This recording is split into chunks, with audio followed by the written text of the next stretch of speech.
Welcome to QuickSpeak, the English podcast that helps you dive deep into fascinating topics while improving your English skills. Today, we're going to explore something everyone experiences at some point: rejection. Yeah, rejection is a universal human experience. It's something we all encounter in various forms throughout our lives, whether it's in our personal relationships or our professional endeavors, even in our creative pursuits. You know, it's interesting that you frame rejection as an experience rather than just a feeling. Could you maybe elaborate on that a bit? Certainly, when we think of rejection, we often just focus on the immediate emotional response, the sting of disappointment or that feeling of being unwanted or inadequate. But viewing it as an experience, well, that allows us to see a broader perspective, I think. It encompasses not just the initial emotional impact, but also how we process it, the lessons we learn from it, and ultimately how it shapes us as individuals. That makes sense. So it's not just about the moment of rejection, but like the whole journey that follows. Well, let's talk about those initial feelings for a second. Why does rejection hurt so much? What's going on in our brains and bodies when we experience it? Well, you see, from an evolutionary standpoint, our brains are wired to be highly sensitive to social rejection. You know, in the past, being ostracized from a group could have meant losing access to resources, protection, and support. Essentially a threat to survival. So even though the stakes might not be as high in modern times, our brains still react as if rejection poses a significant threat. So even if it's just a job interview or, romantic rejection, our brains are still firing off signals as if we're facing a life or death situation. That's right. And this primal response triggers a cascade of physiological and emotional reactions. Studies have shown that rejection activates the same areas of the brain as physical pain. That's why it can feel so intense and visceral. It's not just in our heads, our bodies are actually experiencing it as a form of pain. Oh, that's fascinating. It explains why we use language like heartbreak or feeling crushed when we talk about rejection. It really does feel physical sometimes. Precisely. And this intense emotional response can lead to a range of feelings like sadness, anger, anxiety, shame, even a sense of loneliness or isolation. It can also impact our self-esteem, making us question our worth or our ability to connect with others. It sounds like rejection can really take a toll on our emotional well-being. So what are some healthy ways to cope with these difficult feelings? How do we navigate this experience and emerge from it stronger? Well, one of the most important things we can do is practice self-compassion.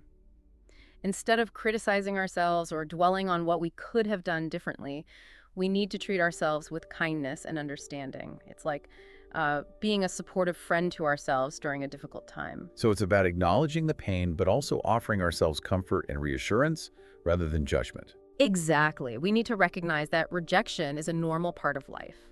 And it doesn't diminish our value or worth as individuals. Everyone experiences it, and it's nothing to be ashamed of. That's a really important point. It's easy to internalize rejection and feel like it's a reflection of our flaws. But it's crucial to remember that it's often about factors beyond our control. Absolutely. Sometimes, it's simply a matter of timing or a mismatch of needs or expectations, or even just personal preferences. It doesn't necessarily mean there's anything wrong with us. So how do we shift our perspective from seeing rejection as a personal failure to viewing it as an opportunity for growth? How do we actually make that mental leap? One helpful technique is to reframe the situation. Instead of seeing rejection as a closed door, we can try to view it as a redirection toward a different path, perhaps even a better one.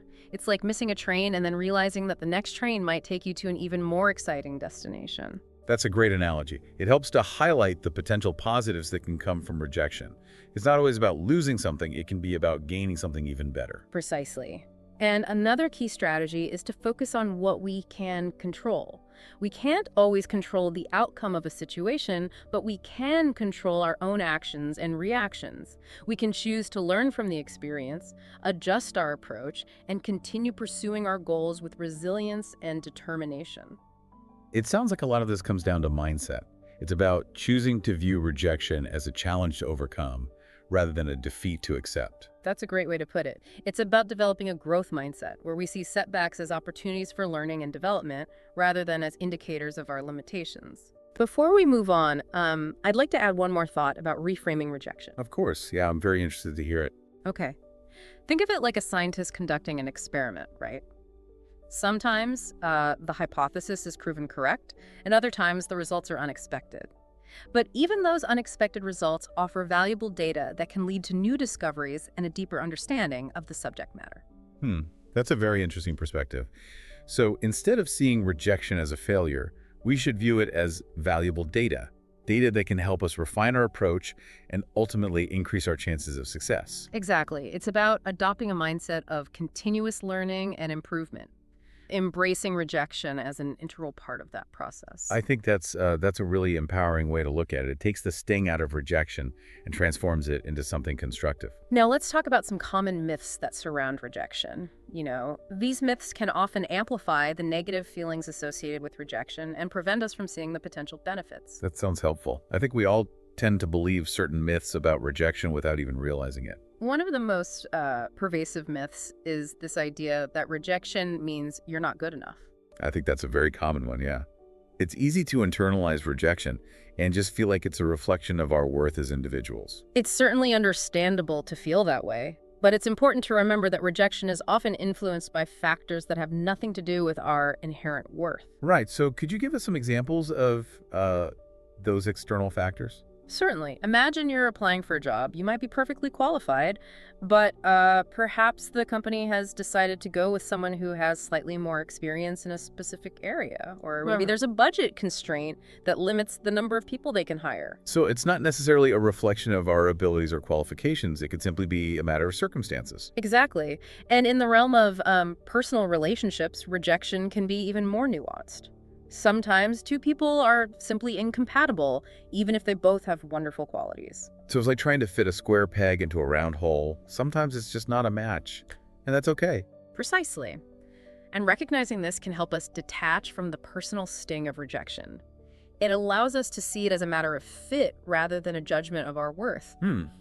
Another myth I often hear is that successful people, they just don't face rejection. It's as if we believe they have some kind of immunity to it. That's a very common misconception. We often see successful people through the lens of their achievements, forgetting that behind every success story, there are likely countless rejections and setbacks along the way. So rejection is not a sign of failure. It's actually a sign that we're putting ourselves out there, taking risks, and pursuing our goals. Exactly. And in many cases, those rejections are what ultimately lead to even greater successes. They force us to adapt, to innovate, to find new and better ways of achieving our goals. So it's almost as if rejection can act as a catalyst for growth and creativity.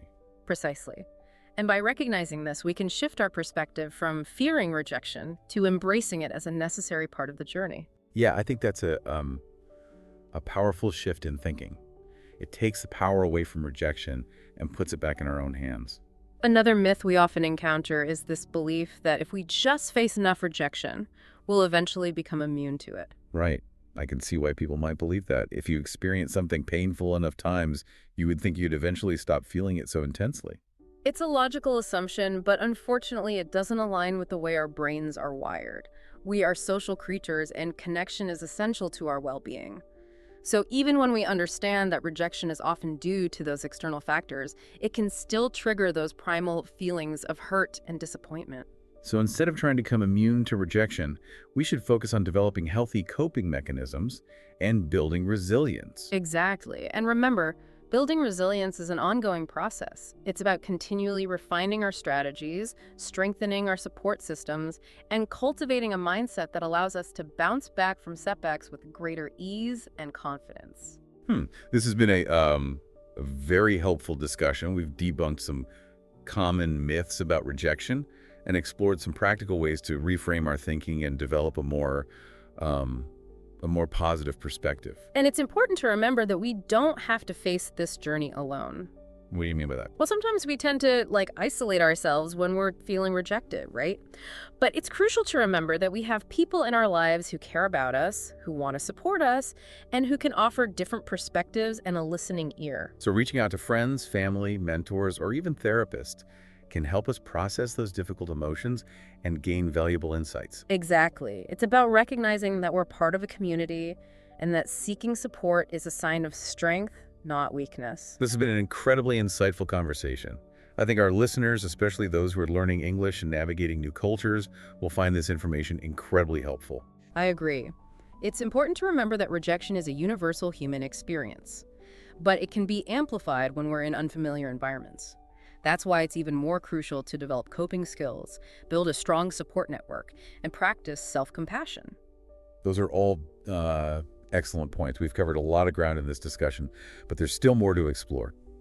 We'll be back soon with the final part of our deep dive into rejection, where we'll delve into some specific strategies for building resilience and turning rejection into a catalyst for growth. Welcome back to QuickSpeak. We've been having a very insightful conversation about rejection. We've explored why it hurts so much, how to kind of, reframe our thinking about it, and we've even debunked some common myths. Yeah. And now we're ready to move on to some specific strategies that can help us build resilience and turn rejection into a catalyst for growth. But I think that's what a lot of our listeners are waiting for, some practical advice on how to navigate this, this universal experience. Well, one of the most effective strategies is to actually embrace the sting of rejection instead of trying to avoid it or numb ourselves to the pain. That seems, a bit counterintuitive. Why would we want to lean into something that feels so uncomfortable? Well, because acknowledging the pain, allowing ourselves to really feel it fully, is actually the first step in healing and moving forward. It's like tending to a physical wound.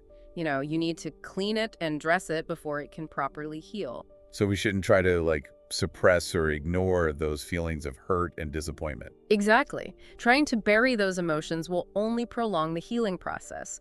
Allowing ourselves to grieve the loss, to acknowledge the disappointment, is a necessary step towards acceptance and growth. That makes sense. It's about honoring our own emotional experience rather than trying to, bypass it. Precisely. And once we've acknowledged those feelings, then we can start to reframe the experience. Right. We've talked about reframing before. Can you remind us what that means and how to actually do it? Sure.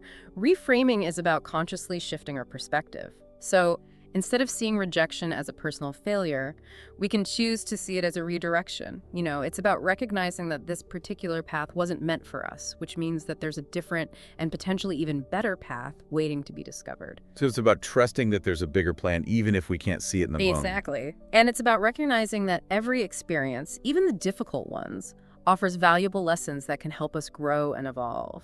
So how do we identify those lessons? Well, sometimes the lessons are obvious. Like, for example, if we're rejected for a job, we might receive feedback that highlights specific areas where we need to improve. So we can use that feedback to develop new skills or enhance existing ones, making us, even stronger candidates in the future. Precisely. But even when we don't receive direct feedback, we can still engage in, self-reflection. Ask yourself, what did I learn from this experience? How can I apply this knowledge to future situations? So it's about turning inward and examining our own thoughts and feelings and actions, to extract valuable insights. Exactly. And it's about being honest with ourselves about our strengths and weaknesses so we can continue to grow and evolve. Okay.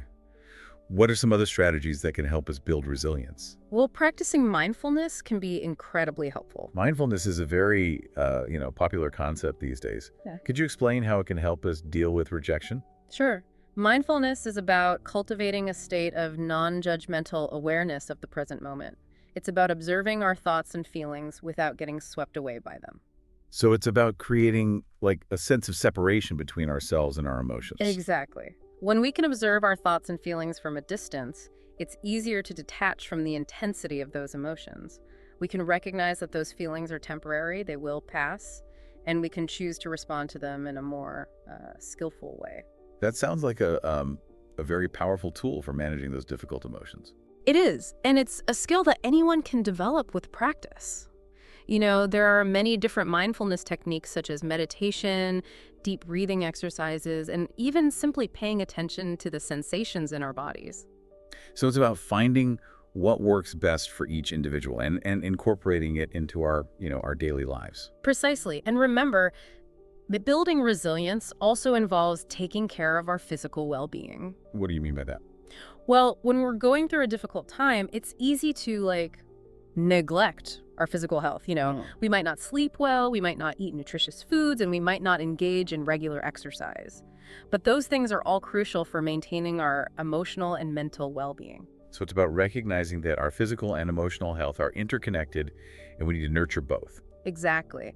When we take care of our physical health, we're giving ourselves a stronger foundation to cope with challenges, including the emotional challenges of rejection. This has been a very comprehensive and helpful discussion. We've covered a lot of ground, from the science of rejection to practical strategies for building resilience. Is there anything else you'd like to add before we wrap up our deep dive? Just one final thought.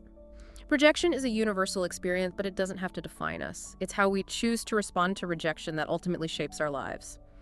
By choosing to see rejection as an opportunity for growth, by developing healthy coping mechanisms, and by cultivating a mindset of resilience, we can transform this potentially painful experience into a powerful catalyst for positive change. That's a wonderful message to end on. Remember, everyone experiences rejection at some point in their lives. It's a normal part of the human experience, but it doesn't have to hold us back. By embracing the lessons that it offers, by nurturing our resilience, and by choosing to move forward with courage and determination, we can turn rejection into a stepping stone towards a more fulfilling and meaningful life. And for those of you who are learning English, don't forget to visit our website for more vocabulary exercises and other learning materials related to today's episode. You'll find the link in the episode description. And if you've enjoyed this episode of QuickSpeak, please subscribe to our channel for more insightful conversations that will help you improve your English skills. We'll be back soon with another deep dive into a fascinating topic. Until then, keep practicing your English and keep learning.